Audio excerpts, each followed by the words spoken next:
Welcome to mypersonalfootballcoach.com's Soccer Player Development Podcast. Discover all the secrets, hints and tips about soccer player development and soccer coaching from some of the leading figures in world soccer. Here's your host, Saul Isaacson-Hurst.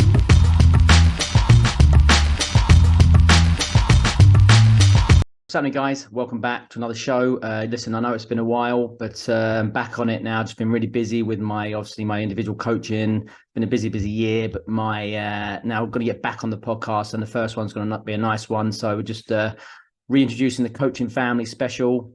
So it'll be myself and my good colleague Glen Hicks, who's also called Coaching Academy Football at Tottenham Hotspur FC. We're going to be joined by many guests over the time discussing different football issues. But today we thought we was just going to start it off with a discussion about how to develop midfielders. So hope you're enjoying this. My Personal Football Coach Youth Soccer Development Podcast Coaching Family Special with myself and Coach Glen Hicks. So without further ado, let's get into the show. So Glen Hicks, welcome to the show. Hi, Saul. How you been, mate? All right? Very well, mate. Very well. You enjoying the new Premier League season? I am, mate. I'm enjoying all the football, the Women's World Cup. I haven't been able to get much of the Women's World Cup because I was away on holiday. But yes, I think we're all getting our fix of football. I quite enjoyed some of the Championship stuff before the Premier League started as well, to be honest. I think that's an exciting league. But yes, mate, I'm looking forward to it like everyone enjoying it. I was just, I thought we had one of our, coaching family specials. I was watching the Chelsea-Liverpool game yesterday and watching Enzo in midfield and thinking, what a gifted, talented, technical player who could probably play 4, 8 or 10. Do you know what I mean? Someone who can play all those positions, real sort of proper, modern day football. And it got to me the thought, really, the reality is, thinking about the modern day midfielder. Do you know what I mean? What are the attributes for the midfielder, the modern day midfielder? How do we train those players?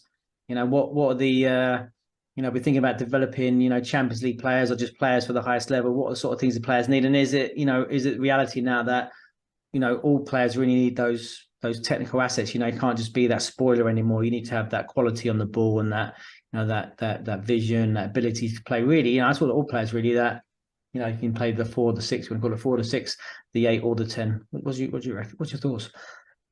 It's interesting, mate, because I think these things, as football goes in their cycles, like when 4-4-2 is trendy, back 3-4-3-3, I think a lot of these things go in cycles. So I think back when I started coaching in 99, 2000, that kind of time, and when we was probably teenagers, I think we grew up in a generation where there was lots of so-called number 8s, what we call a number 8, like that all-action hero, and midfielders, like you said, them players there that could do a bit of everything. And honestly, like top players, whether it's Vieira, Keane, Gerrard, Lampard, Scholes, all these players.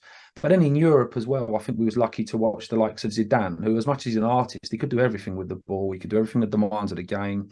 Current Seedorf, Edgar Davids, Pavel Nedved springs to mind as well. Was just an exceptionally gifted footballer. I think it kind of went with the Spain generation of like players were maybe more defined as a 4 or a 6 in Europe, they call it, and it's getting over here now, or an 8 or a 10. But I think it is going in cycles, mate. I think we're seeing the emergence now with the very, very most special one, the most complete midfielder I've ever seen in England is Jude Bellingham. And even what he's doing now at 20 years old, when you think that England midfielders are like Bobby Charlton, Glenn Hoddle, all the England midfielders, none of the top England midfielders made their debut for England until they was 20, 21, 22. So I think the biggest thing about the emergence of the likes of Enzo, Saul, and the lads Saicedo now is it's more of how young they are, how complete they are at such a young age. And I think it is coming around in a cycle, because I think when you look at some of these midfielders coming through, it's coming back round to that cycle of like Roy Keane and Graham Souness have been big on. Well, you're supposed to be able to tackle. You're supposed to be able to head and run and pass and score and stop goals. So, yeah, I find it fascinating, mate. But I think there is an emergence of these more complete, rounded midfielders at the minute. I think that emergence of those like young players is because obviously there's a dearth, there's not enough, there hasn't been enough top quality technical players. So, I mean, if you think about English football particularly, look back into the English team, 10, 15 years ago when, where are those technical, ball playing midfielders? Do you know what I mean? We had them really. That's, we did have some good midfielders, but you look at like, for example, single players out, but, the generation you have like maybe a Fabian Delph in there, maybe who's now more, notorious for being a breaking up play and being industrious, where now, all players really have to have the physical qualities, like the able to break up play, but also play forward, under pressure and stay on the ball under pressure and that sort of thing. I mean, that's where really, particularly nothing in England where this generation has been a change, isn't it? I suppose as well with the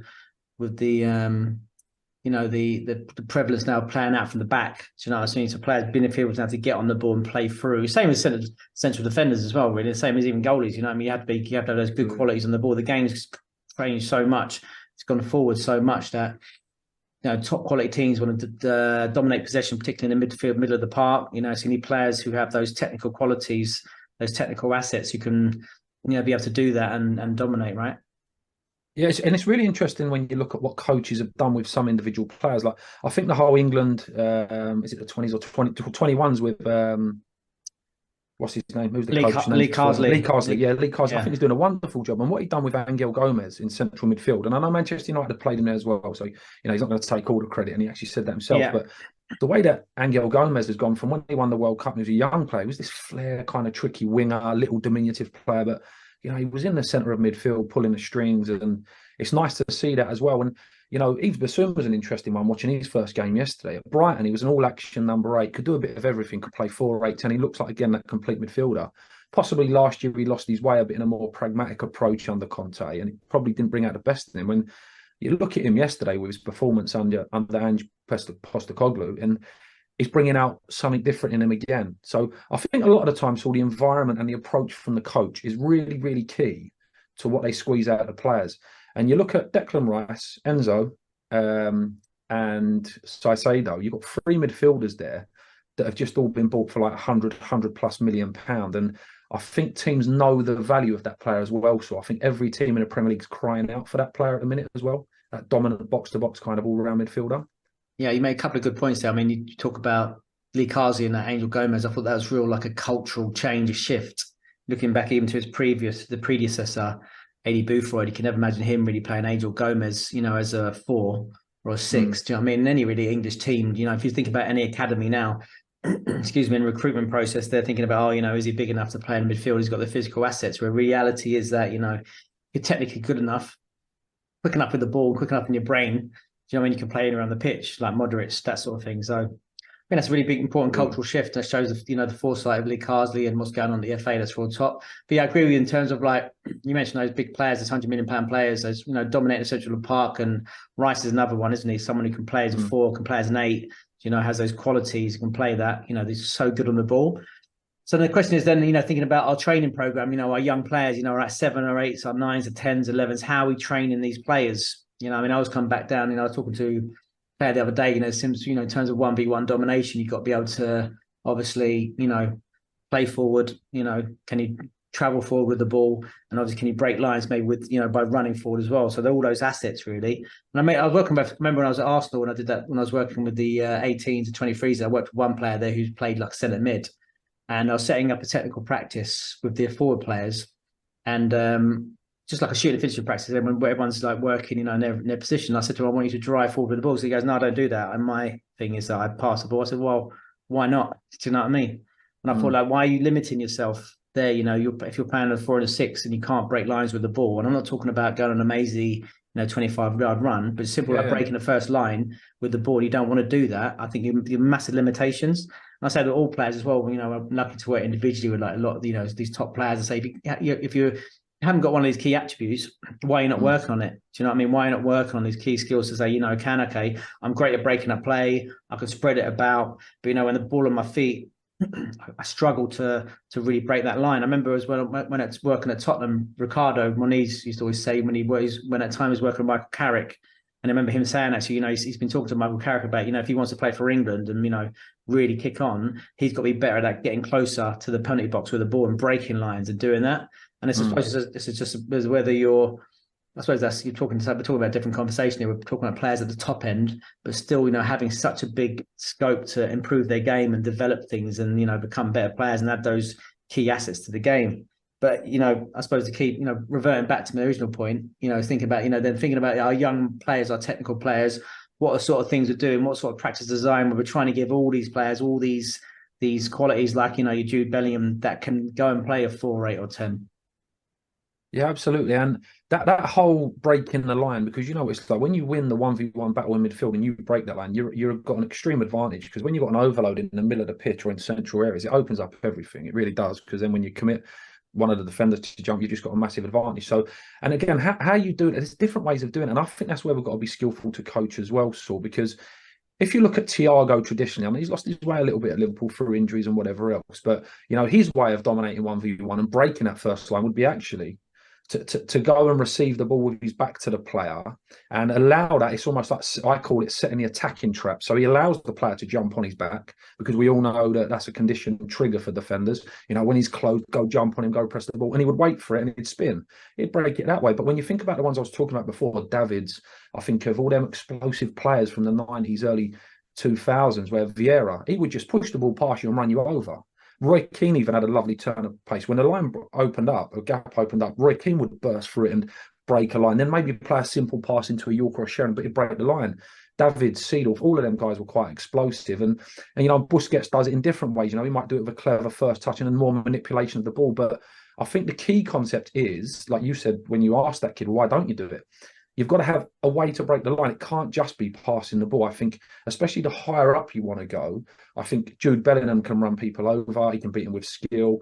And I think that's the key thing as well, just being brave enough, because it's that whole risk-reward paradox, isn't it? They say, well, if you lose the ball there, you lose the ball, they're at our goal. Yeah, but if you break that line, within 2 or 3 passes, 2 or 3 strides, you're at their goal. So I think we've got to keep steering towards that positive outcome as coaches, just in general terms, so, and really encouraging it from our players.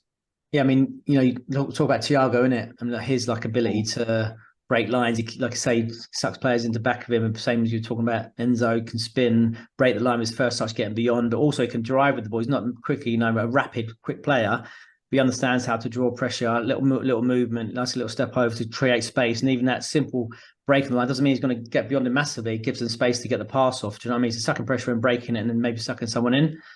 So then going back to it, you think about those assets, as a 4. Do you know what I mean? For example, you've got those ones as a 4. What do we need the players to have? And it's always, I always talk to those players about, right, you've got to be able to get on the ball when you get on the ball and stay on the ball and be able to break pressure and try and play forward. And they De Jong's one of my favourite players at Barcelona, the way he can, like you say, receive ball pressure at the back and literally just roll out. And, we used to call it rock and roll, you know what I mean? The rodeo at Tottenham. Having that ability there to get on the ball, stay on the ball and, shake players off and then be able to turn. Because I think it's, that's the limitations many players have. They always want to play the way they're facing. And that's the old people, that's what a lot of coaches will say as well, just play the way you're facing. But the reality is going to give you such limitations, going to cap your ceiling. If you can't, break pressure and play, get with your first touch and get beyond someone, or like say, turn, shake someone off with those rodeo type movements. So that's a real limitation for players. So that's, I think, is a real important part of the development process. Think about, right, okay, these are the assets we want. We want players to be able to receive the ball, maybe under pressure with a back to pressure, being able to break it either with a first touch or be able to shake pressure on, quick turn. And then obviously then that comes into our technical program, right? And it goes back to our ball mastery program. Like I say, the ball mastery is always linked to 1v1, and then the 1v1 there's danger, and that's what it's going to look like. Can I receive it? Before it's coming, can little fake movements to receive, to unbalance and exploit, and get beyond, or then like shake. And then again, that's not one of the many reasons why we do so much of the ball mastery and the movement work with the skill combination, that sort of thing, to help players develop the movements and the body for the modern game. Which a lot of people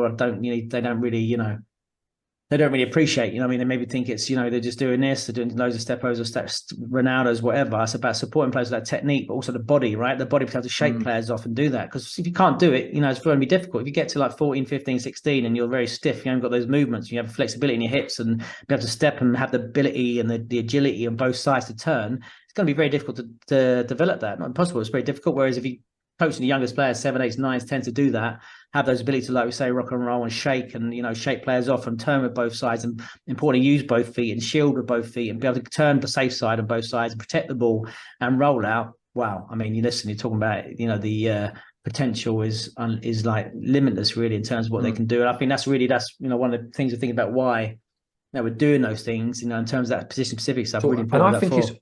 I think it's always the game changer, and I really think it always has been. So when I think of midfielders, I keep reverting back to that 90s generation. I had an Ajax team in the mid-90s where you had the likes of Seedorf, Davids, and you had a lot of players there, and even the likes of, I know they're not midfielders, but they had them attributes too.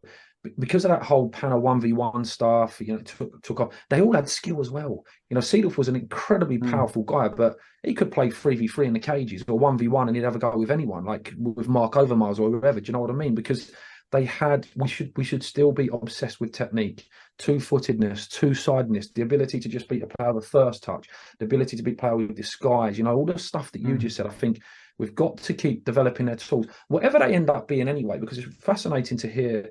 A friend of ours, Ryan, told me that the guy at Birmingham said that the number 22, and I didn't know this until recently, a little while ago, I just never looked into it, that Jude Bellingham had the number 22 shirt now, everyone knows, because it was a 4, 8 and a 10, and they said they wanted to develop the complete midfielder. And when you look at the guy, 6'2", like big guy, ticks all the boxes physically, ticks all the boxes technically. There's nothing he can't do in them positions. If he wanted to drop into a 4 or a 6, he could be the master of that, like Busquets. If he wanted to be an 8, he can do it. He can actually go at the top end of the box, and some of the goals he scored last year or the last few years for Dortmund, with intricate feet and fantastic 1v1, 1v2, dinking the keeper. He's got the finesse of a 10, but he's got the destructive power and sheer brute dominance of an 8, like that box-to-box power. But he's got the controlling kind of Andrea Pirlo's about him as well. And I know we're talking about Jude Bellingham, and I'm not saying we're going to create Jude Bellinghams, but something went on there at Birmingham where they've allowed such an open mind and such an open scope. There's no limits. There's no lid on the box. They're not even putting him in a box. They're saying, listen, we think you've got all the attributes. Just see how much we can get out of you. And eventually players will find their own space anyway, if they're lacking a bit of speed or if they've got tons of creativity or not as much creativity and all these other individual traits. I think they'll end up finding their place anyway, but there's got to be some generic things like allowing people to experiment around the pitch, coach towards failure, don't run away from it. So what I mean is, the first time, if you're saying, go on, drop down, go and get the ball off your centre halves, the first time little Joey has a negative touch or it's perceived as negative, but he loses the ball, you can't turn your back on that. That's when we need courage as coaches, and we need to encourage the courage in our kids, because the courage is not having fear. Kids are full of fear when they play football because they want to please everyone, but to help them face that head on, I think that's one of the biggest hurdles as well. Having the courage as coaches to, regardless of the so-called mistakes, to kind of that sticking at it through the youth ages and stumbling through the mistakes. Because I'm sure if they showed the clips of when it went wrong for Jude Bellingham, I think there would be hours and hours and hours of video footage of him costing his team games and tripping on the ball and exploring experiments. Do you know what I mean? So I think there's some real generic things we've got to make sure in place to develop these players.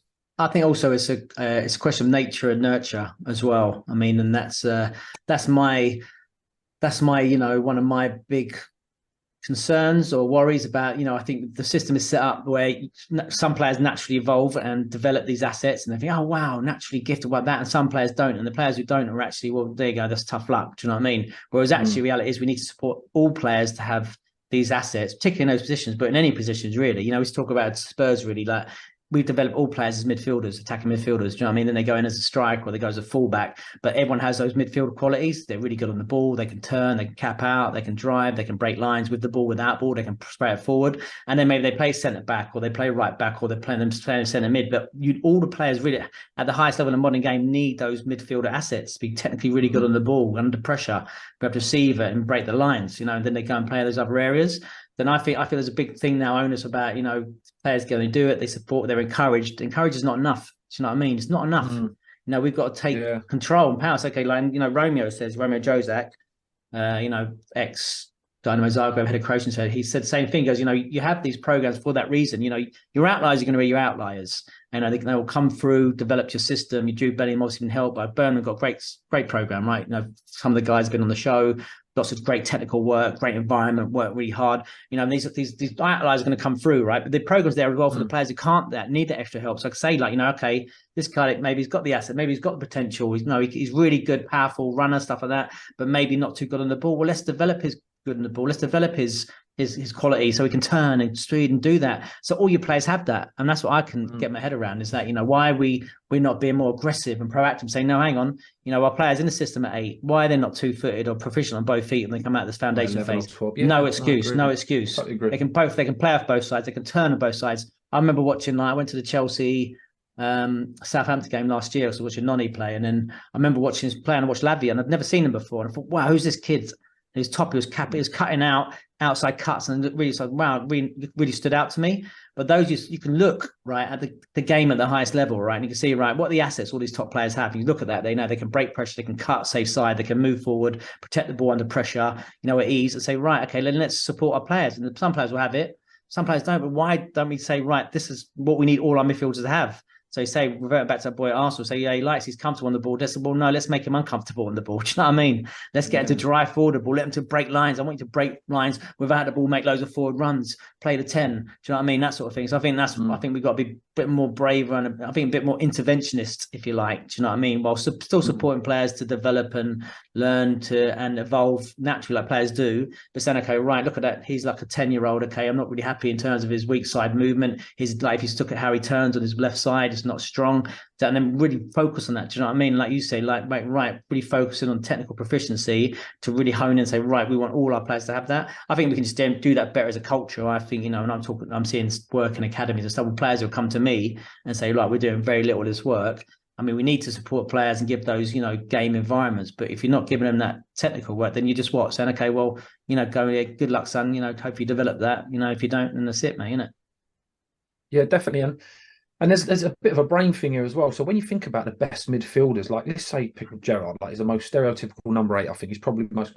If you actually picked someone like Steven Gerrard up, like I was saying about Saul, they're universal players as well.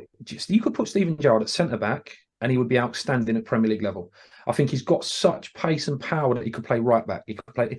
You're looking at someone like Steven Gerrard, and genuinely he could play any football position on the football pitch. I actually look at someone like James Milner, who gets a lot of bad press and all this boring stuff, and maybe he's not trendy. But if you look at James Milner with the attributes he's got, all right, he ain't got a little bit of extras like Gerrard, and maybe he's lacking a little bit more of some of the guile. But for me, he's got number 8 attributes. Like I don't think there's a position he hasn't played in the Premier League. Well, remember, he started off as a wide player, wasn't he? He was a winger. Yeah, he was right. Yeah, I mean, so he's got technique. Yeah, exactly. He was quick, direct, got crosses in. But I think it was Manuel Pellegrini paid him the most biggest credit. He said, this guy played in the season they won the league almost every position for him. I think he played in 3 or 4 different systems. He played right back, right wing, number 10. I think the only couple of positions he didn't play centre back, didn't play striker. But you're talking about a player that's gone in at left back and done a shift. And then he done it for Liverpool as well. And people underestimate that quality about Milner. Still the fittest player ever when he left Liverpool, at top of all the fitness tests, which is an exceptional number 8 quality. Outstanding leader. So you've got the personality and character stuff that it takes to step in the middle of the pitch, like a lot of captains are, like the Vieiras, the Kings. And he just ticks so many boxes for a so-called number 8. That's when you then get into the individual stuff. And has he got the extra guile and creativity of a Jude Bellingham? And is he going to get maybe 10, 12 goals a season as that midfielder? Probably not. But wow, I'd have a James. I think every team in the world needs a James Milner or players like that. Do you know what I mean? So it's not just about the very best players. It's about developing the attributes. And like you say, they might end up being the most outstanding right back and having a career at right back, but they'd have having the midfield attributes will help them out much better at any level than not having the midfield attributes, if that makes sense. Yeah, that's exactly. That's the point, isn't it? Like I said earlier, you want to develop all your players to have those technical midfielder attributes. So like, if you're a centre back and you're not very good on the ball and you can't bring it into midfield and you can't, look at the modern day centre back. Do you know what I mean? You're not going to head it and smash it and kick people. Do you know what I mean? Reality, at the highest level, you got to be able to slip in and play, into that midfield zone, didn't you?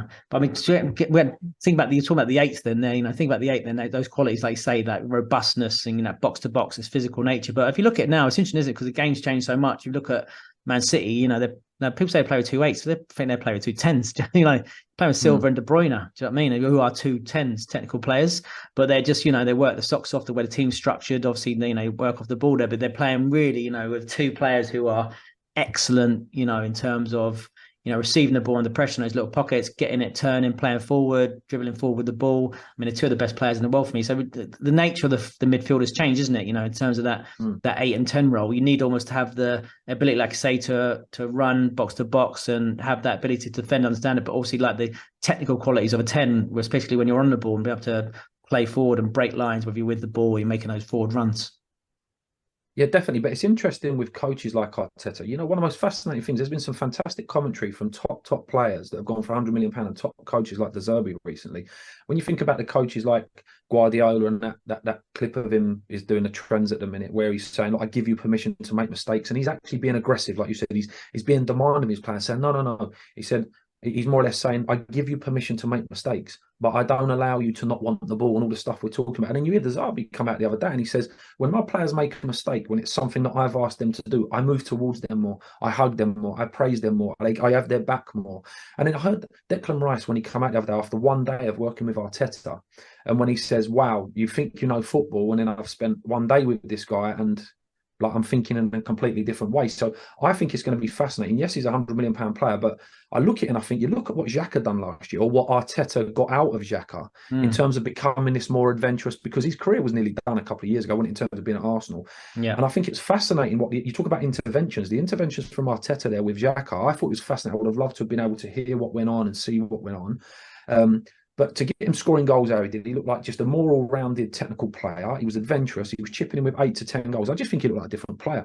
I think it's going to be fascinating the next 18, 24 months to see what levels Arteta gets Rice to go to, because we can clearly see there's lots more to come, and that's what they've paid for. So again, that balance of the intervention and the coaching and the actual, I think there's a lot of development of the brains there, and I think the most complete midfielders are the most intelligent. Like Clarence Seedorf could play with any team in the world, and he did. He won 3 Champions Leagues with different teams. He could play any position on the football pitch, and I think you could pick him up and drop him in any era of football. Because I know we say this modern day, and we all do it. You just said it yourself.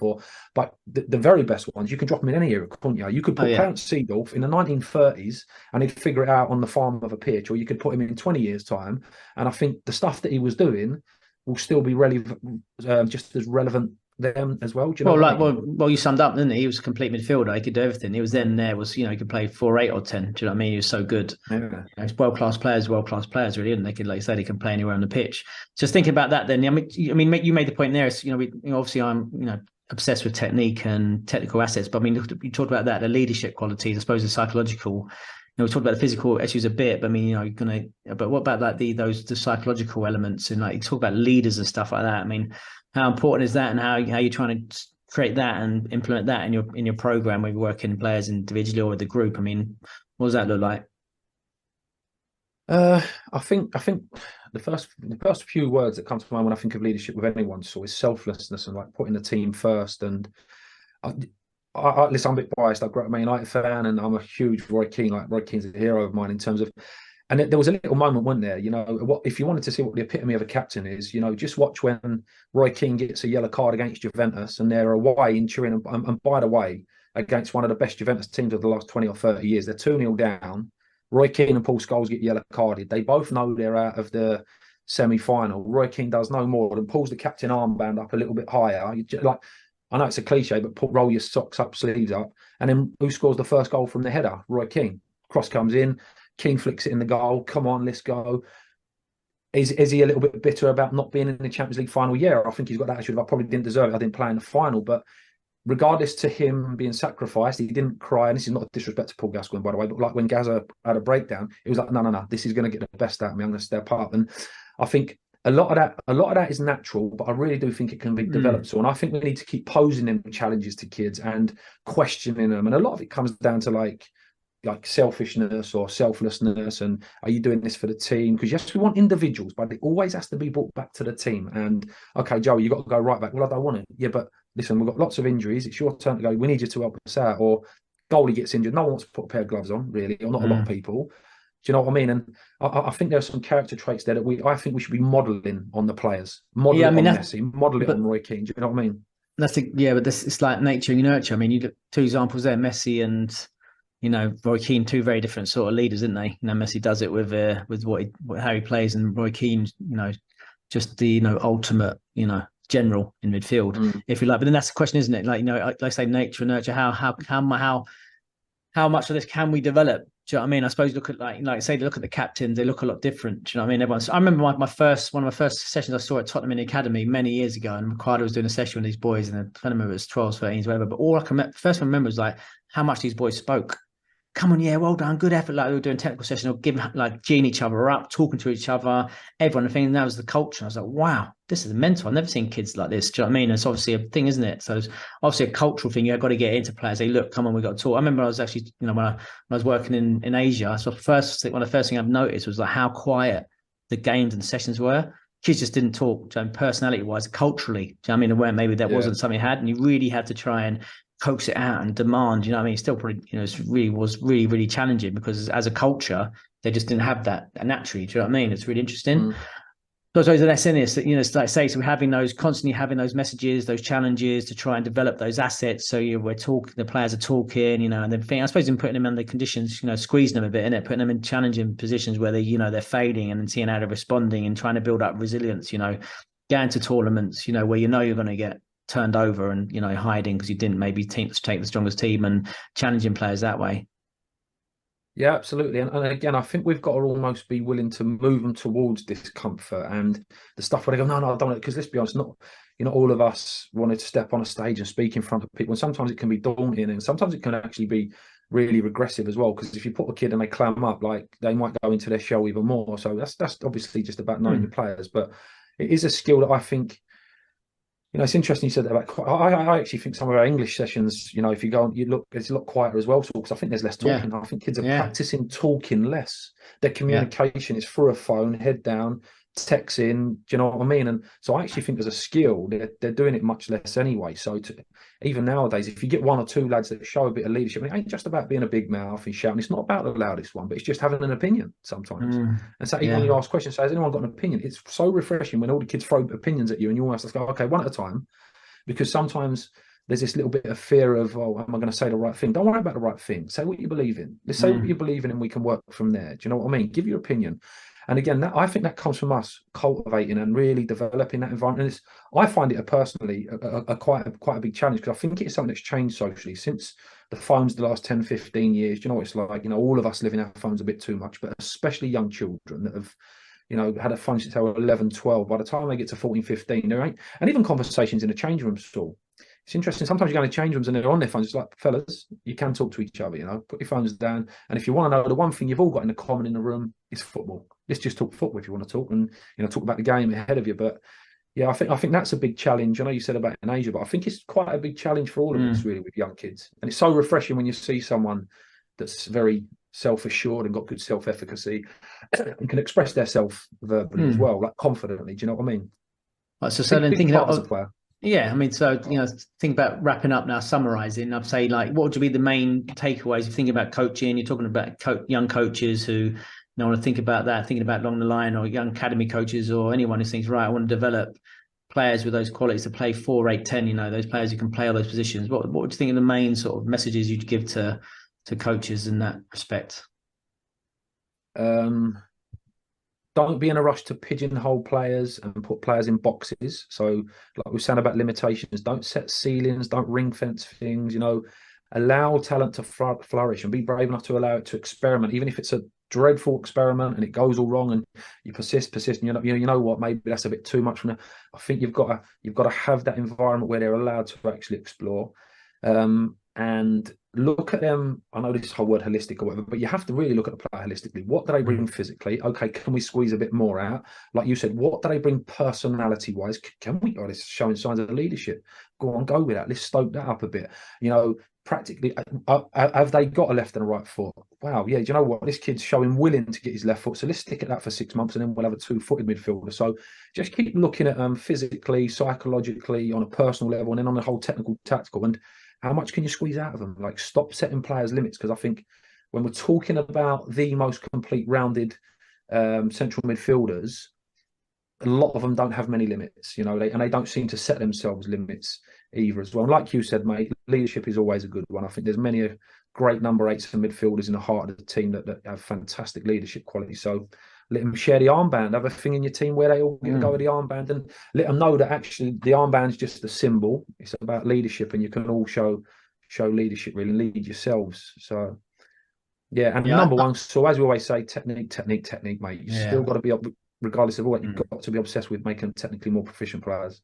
Yeah, and I think that's the main one for me, is thinking, all that, the foundation phase, your 7, 8s, 9s, 10s, you're training them all as a midfielder. They're all centre midfielders. All those have that assets. You train all those, receive the ball under pressure. Can I play forward? Can I run forward with it? Can I drive forward with the ball? Make sure all players get challenged to have those technical assets. Like I say, don't pigeonhole players, give them the opportunity. And then when they do progress, when you get in those, positions, 13s, 14s, and players like the 4, the 6, if they have those limitations, and challenge them to say, right, no, actually develop those other ones. Can you run beyond a bit more? Can you actually drive with the ball? Can you break a line with the ball at your feet and support them in developing those technical assets? I think for me, it's the big thing. I think too many times, we talk about players' strength-based program, which is good, and you should do that, but they're not. Suggest you're not saying actually, we're not going to work on those and try and develop these other things as well. If you know what I mean, that's a really key thing. But like I said, as we know, if you do all that work at 7, 8, 9s in the foundation phase and do all that quality technical work, it becomes so easy. Do you know what I mean? Players can do all those things. If they're really good with the ball, they can turn, they have that ability to move and turn and agile and speed, that dynamic ball mastery, then, breaking lines with the ball is so easy when they get older. Definitely, mate. Definitely. Listen, Glenn, thanks very much, mate. Let's enjoy the game, enjoy the season. Looking forward to watching Arsenal win the league this year and obviously United finishing the conference, Jacob. All right, mate. Nice one. See you later, Glenn. Cheers, pal. Yeah, mate.